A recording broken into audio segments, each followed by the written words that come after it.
Nós já vimos tudo isso aqui, né? Paramos aqui. Eu já expliquei isso aqui. Ficou faltando essa partezinha. Falar especificamente aí, né? Da movimentação dos continentes. E especificando os detalhes aí da costa sul-americana e da costa africana.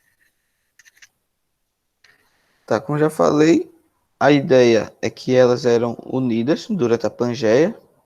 Era um continente só, todos eles lá, né? E depois separaram-se as partes de cima e a de baixo, do hemisfério norte e do sul. E essa parte sul-americana e africana ficaram juntas, continuaram juntas, tá? Na parte de baixo, na parte sul. E aí, com o passar do tempo, elas começaram a se separar, tá? Começaram a separar assim, aqui, nesse formato. Então as costas eram unidas, tá? E deu-se início a essa separação há aproximadamente 220 milhões de anos, tá? Então, há 220 milhões de anos atrás, começou-se a separação delas. Então, começou a separação e hoje está no formato que nós vemos aí, está no formato atual, né? E os índices que indicam isso aí, que houve essa separação, quais são os indícios? São os mesmos dos restantes dos continentes, né? Já falei quais são eles.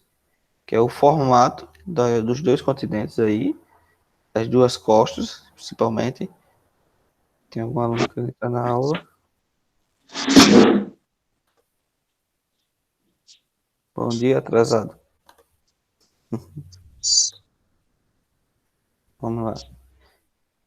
O formato das duas costas aqui, que se encaixam quase que perfeitamente, tá? E outro indício é a formação rochosa, essa formação rochosa semelhantes nos pontos onde provavelmente eram ligados antes. Um exemplo é no Rio Grande do Sul, tá? Acho que eu botei aqui no slide. Não, não botei.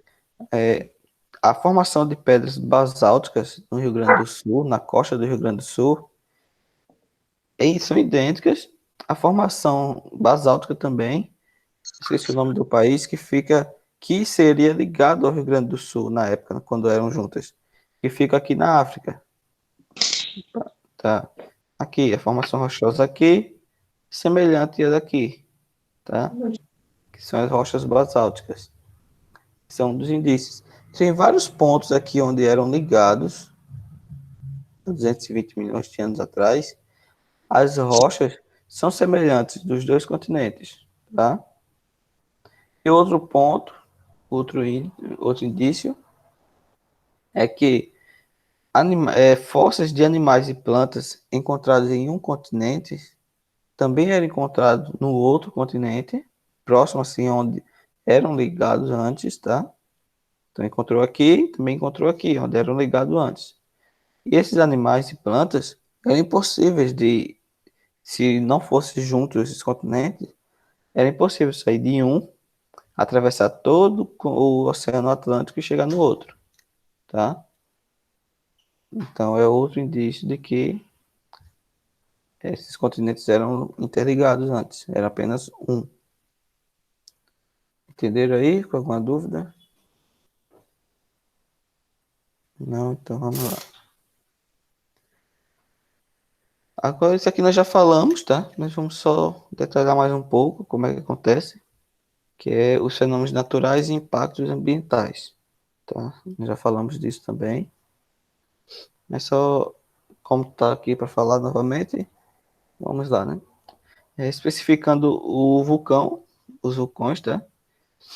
Eles surgem quando há aberturas na crosta terrestre. Isso se dá a movimentação também das placas tectônicas, tá? Existem duas localizações possíveis para vulcões. Uma é na superfície, já na superfície mesmo, no continente. e outro é submarina. Tá? Então, existem vulcões no fundo do mar. As erupções vulcânicas ela libera lava, rochas, né, que estavam presentes lá na crosta terrestre, e gás. Esse gás é liberado em forma de fumaça tóxica. Ela forma uma nuvem muito densa que impede que passe luz solar. Se não passa luz solar, a vegetação ali muda, né? Porque não consegue fazer a fotossíntese. Também sem luz solar vai diminuir a temperatura daquela região ali. Isso vai fazer com que todo o clima se modifique. Tá? Vai mudar o clima da região. Quando a erupção ocorre no fundo do mar, ela pode causar tsunamis. Tá? A lava, ao ser expelida do vulcão, ela destrói ali, ela altera toda a paisagem, por onde até onde ela consegue chegar, ela destrói toda aquela paisagem ali, modifica tudo, consequentemente o ecossistema também. Né? Como eu já falei, esses gases são tóxicos, ele pode causar danos aí aos seres vivos, tá? A todos os seres vivos, tá? Quando eu falo seres vivos, não são só humanos, todos os animais e plantas também. Alguma dúvida sobre o vulcão? Não? Ok. Tá, a lava, quando ela esfria, né, ela cria uma camada, e aí vai se decompondo com o passar do tempo, muito tempo mesmo, tá? São vários anos, ela vai se decompondo, e quando ela... Sim, para perguntar. Oi? Onde existe vulcão? Onde há grande movimentação de, das placas tectônicas. Aqui no Brasil não temos, tá? No Havaí são, parece que três, só no Havaí. Vários países têm, mas aqui no Brasil nós não temos nenhum. Isso porque o Brasil está localizado bem no centro de uma placa tectônica gigante lá, uma placa tectônica bem grande. O Brasil está localizado bem no centro dela, tá? Essas placas não são pequenininhas não, tá? Ela pega aí a América do Sul todinha, é uma única placa, tá?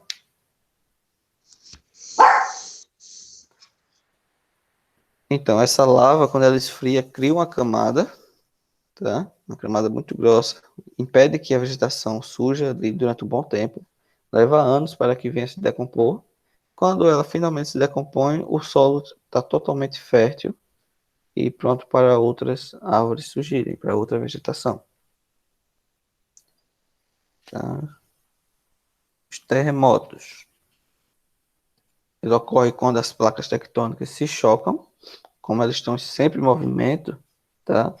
Que ela está ali flutuando em cima do magma, do manto, ela está sempre em movimento. Então, e elas estão sempre se chocando também. Só que os choques são muito leves e a gente não consegue perceber. Mas aí quando ocorre um choque maior, com a maior magnitude, então pode causar terremotos. Quando esses choques acontecem no fundo do mar, causa tsunamis. Tá? Dependendo da magnitude do choque da placa, aí vai influenciar no tamanho do tsunami ou no tamanho do terremoto, né? Nós temos aí a, tem um nomezinho do sistema que fica no mar para medir a magnitude dos terremotos. Esqueci o nomezinho do equipamento, tá? Mas aí ele mede a magnitude do terremoto e prevê também o terremoto, né? De acordo com a movimentação das ondas. A unidade de medida do, da magnitude do terremoto é Richter, tá? Então aí é comum, tá sempre todo dia acontece vários choques das placas e vários terremotos, todos os dias. Vários terremotos de magnitude 1, tá?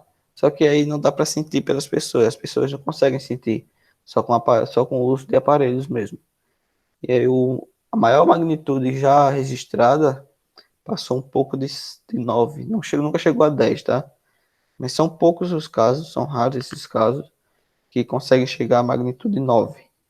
E quando chega, destrói cidades e florestas. Aqui temos um exemplo aqui, ó, na imagem. Ocorreu um terremoto. Isso aqui era plano, tá? Isso aqui era tudo plano. Mas aí quando ocorreu o terremoto, a superfície, um lado subiu e o outro desceu. Criou um paredão no meio do nada. Veja que é até maior que o homem que está aqui do lado, né? Então ficou mais alto que uma pessoa. Pra você ter ideia da magnitude que foi esse terremoto aí. Conseguiu modificar o ambiente, tá?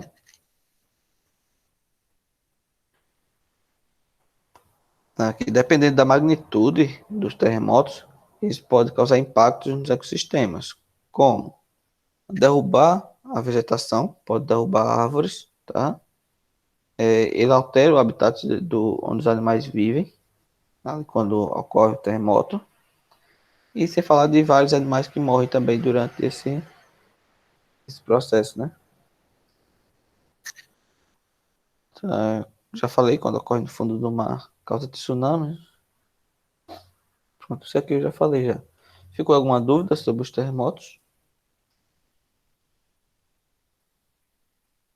Não? Tá bem.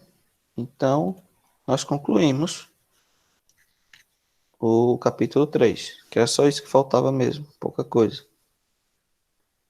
Concluímos o capítulo 3.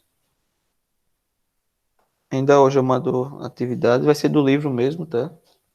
Essas questões do próprio livro. Vou ver algumas mais adequadas e passo para vocês. Certo? Alguma dúvida?